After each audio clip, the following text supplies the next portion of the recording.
Welcome back to The Tribe. This week our exclusive catches a glimpse into the world of Namibian award-winning producer, singer-songwriter and music composer Damara Dikding, whose Maluki has us licking almost everything. Welcome back to The Tribe, Arthur. Thank you. It's good to be here.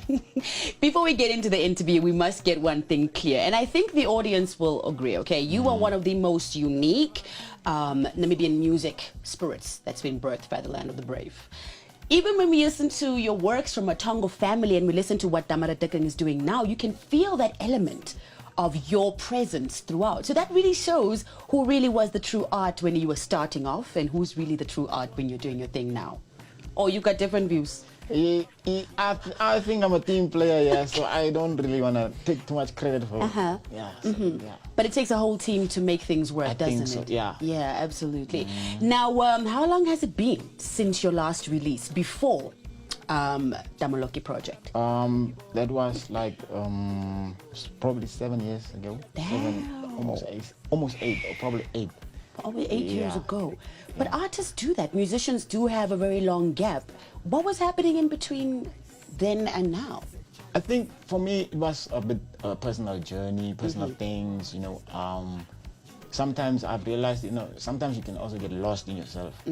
Yeah, you know, so I had to also find ways to deal with that and reinvention most probably. Yeah, so I think the time I was ready to release also new music, I think things happened, COVID happened, you know, I mean, I remember I was also trying to host workshops at the College of the Arts in Karatura, you know, just to see, you know, where to fit in, you know, how I can help out or, you know, really make sense of my music and how I can give back. Yeah, I want to touch back on that. Recently in the Namibian, the Weekender supplement, there was the headlines read, you know, it's not easy being an artist, especially in Namibia. And you said that you were challenged with understanding yourself in your art and that you were facing really some personal battles. Please tell us about that and what you went through. Well, how do you come out of that? I think it started off with a loss and grieving and, you know, and not dealing with things head on, you know, trying to also figure out what it is. And, you know, once that is affected, you know, it affects also your work. And so I think that was mostly part of it. Yeah. What do you think, looking at our losses in the industry now, especially to depression and suicide a lot, what do you think artists need? What kind of spaces can we create for musicians, for people with creative spirits? To find themselves and find safe spaces to express themselves in? What do you need as an artist? I think I'd appreciate it if we have people that, you know, really goes more into counseling, you know, if the ministry can also provide not just the other support, but support of mental issues, you know, I mean, counseling, you know. I mean, artists are also, at the end of the day, you know, they are people of energies. Absolutely. Yeah, so when human beings, though. Yeah, yes. So I think we are but also sometimes left out because I just feel like artists also have like a contribution to society, you know, because we can spread messages, help the government also spread messages and so on. So if they can cater for us, you know, like on a emotional level, you know, counseling or whatever. So I think that would help. Yeah. Having spaces where you can say, okay, I want to talk to a friend, I need this, I need to come through here. And in the industry, do you have people that you can holler at to say, yo, I'm going through this, or people can holler at you to say, yo, how is it going, or what the deal? Yeah, I think everybody has probably someone, you know. I mean, it's not also easy for people to talk, you know. It takes a certain kind of strength to talk with people, you know. I probably have a friend. You probably have a friend, you know, you're not comfortable with talking with your aunt or whoever, but you have someone. So yeah, I have that crazy one there standing there behind, you know. So you know, it's good to find someone, you know. So it's not easy. People don't really open up. That's what I've learned. A lot of people say, and apparently there've been reports all over the world that says that when you as a human being start giving back to others, you feel your need in society. You also feel like you're being grateful for what you have. You have a lot of initiatives where you do social responsibility. Tell us about how that has helped you go back into your form and how that has helped you, just seeing people you work with brightening up because of something that you did. How does that make you feel like, and has it helped you at all? Yeah, I think I'm learning. I'm still also learning, you know.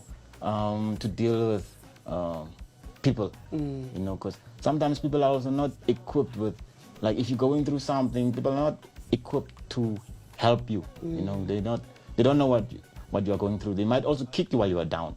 So I've learned that, you know, there's this bright initiative from the Standard Bank. So I had to volunteer also. So I checked, no, I want to do something for the kids, you know, because I know I didn't get like that career guidance when I was doing, when I wanted to become a producer. So on this, we visited the Erongo region. So we were going to schools, giving them counseling, gave the teachers counseling, and learners also counseling and career guidance, you know, to say, okay, COVID came, how do we take it from here? Yeah, how do we motivate you to continue your dreams? Yeah, your dreams matter. And so I took guys and kids who want to sing and produce. It's still running. It's still running, yeah. So I took them on my mentoring program to say, okay, go for this course. Yeah. Do this. Your dreams are still valid. What you have it, what you have it. And in return might also inspire you. I'm still also learning. Yeah, you know, I'm absolutely. still learning. Yeah. Here is Damara Dikding with Chester on the Tribe. I'm gonna do this one. Not too hard and not too soft.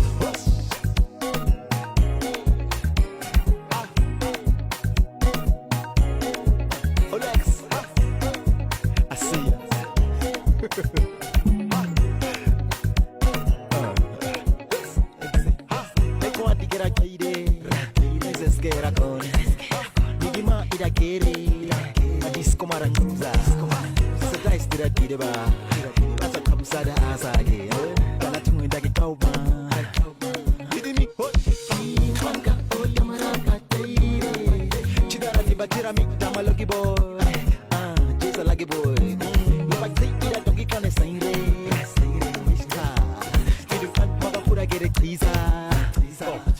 You know I'm a Chester.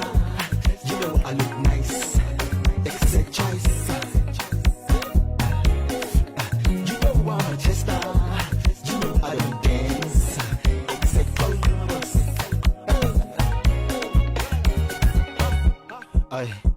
What's this? A break? Man, we don't need no breaks now, man. Let me chest no. Except Damara. You got to do that's Mr. Lover. You're not a fighter, you're a Chester. And somehow the haters are your brothers. Fact. Come here, that get caught, miss. I call. Hey, that get hooked, can't say break. I can't say. Teacher, para tidara. Tira doch mumuze. You know I'm a Chester. You know I look nice. Except choice.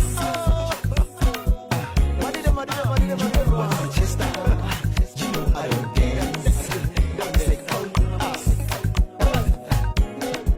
You know I'm a Chester. You know I look nice. Except choice.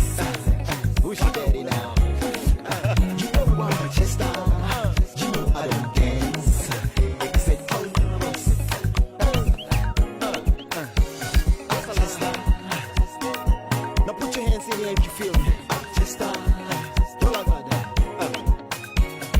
Chester.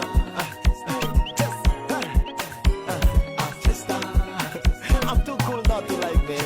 You know I'm a Chester. You know I look nice. Except choice. You know I'm a Chester.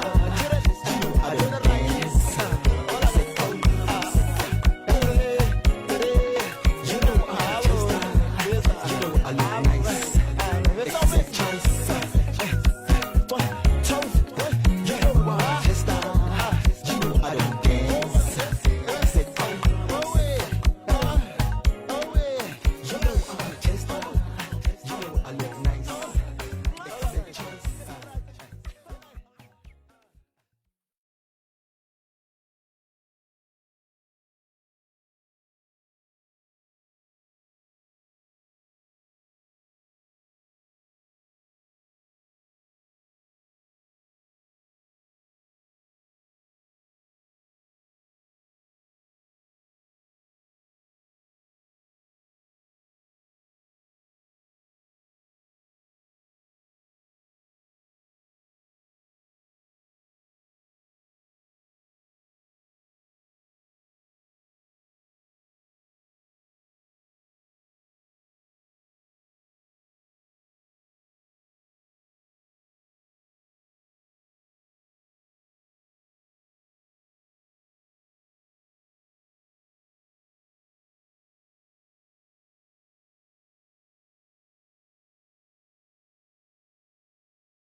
This is The Tribe on OATV. It's part 2 of our Tribe exclusive featuring Damara Dikding. And this time, I tell you, Namibians are out here licking the latest recipe for the Maluki project. Everybody is just so abuzz and so excited that Damara Dikding's next project has actually come out. Okay? Yes, yeah.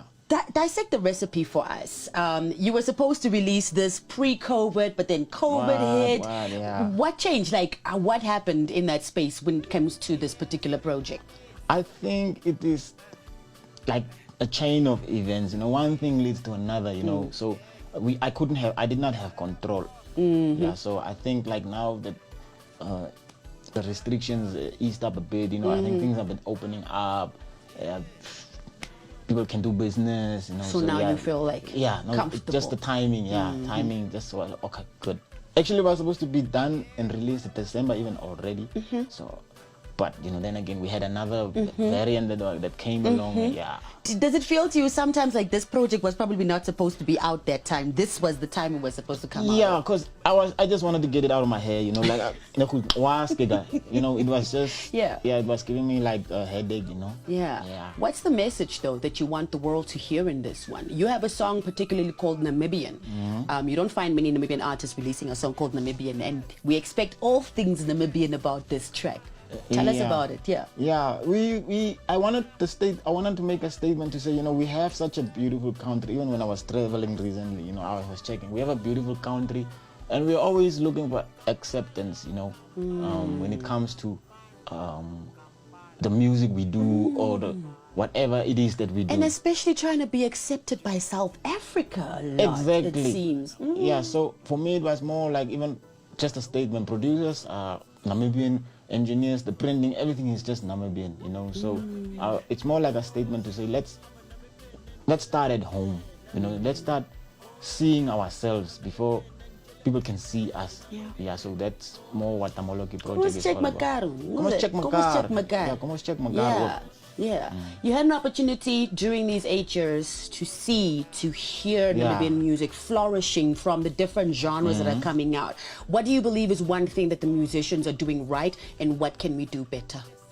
I can only do my part, like I always say, you know. So I think it starts with yourself, whoever, you know. You have a role to play. I mean, those guys behind the text, they have a role to play. So it is not just being Namibian is not a tribe. It's a mentality, you know. So once you exclude certain people, obviously the engine is gonna suffer. So we are one tribe as it is, you know. Yeah. So I just feel like I just wanted to promote a bit of unity, patriotism, and just bring back some real Namibianness, bruh. Yeah. Like everything just seems to be spreading out in the world. We feel like we are forgetting where we are from, huh? Yeah. So I see you wearing the Khobaba Summer Picnic Day. The Picnic Day has also been on hold for quite a number of years as well. And they're coming back with a bang. Is that where you'll be performing next? Yeah, bro. That is, I'll be performing with my set. I'll be having a set. So I'll be doing my thing there. So, I mean, tickets are also still available. Guys can get the tickets. They can, even when you buy the new CD, my new CD, you can call DJ Mac. Can stand a chance to win a ticket. So that's what's happening. Okay. Yeah, well, where do we follow you on social media? Where do we look for you? Yeah, everything Damara Dikding. Thank you so much for joining us, Arthur. Thank you for even though when your life was just at the most hardest for you, thank you for having the courage to step back in studio and expressing your pain and sharing that with your audience by releasing a project that talks about unity, talks about healing. Thanks for having the balls. No, thanks for having me too. Yeah. In case you don't know, like he said, you can follow him on social media. Everything is Damara Dikding. And if you have not seen his latest music video titled Namibian, here it is on The Tribe. I'm a Namibian and Jelabal J, Namibian. I'm a Namibian and Jelabal Namibian. I'm a Namibian and Jelabal J, Namibian. It's a new world order. Water and krach is op. Ik maak stof met die bora. And life goes on. Just as I can't sleep when I hear voices. Not triple D got you locked down. Corona free. Gooi los. Gotta grow over post online. op, maar pas ons skete lê op.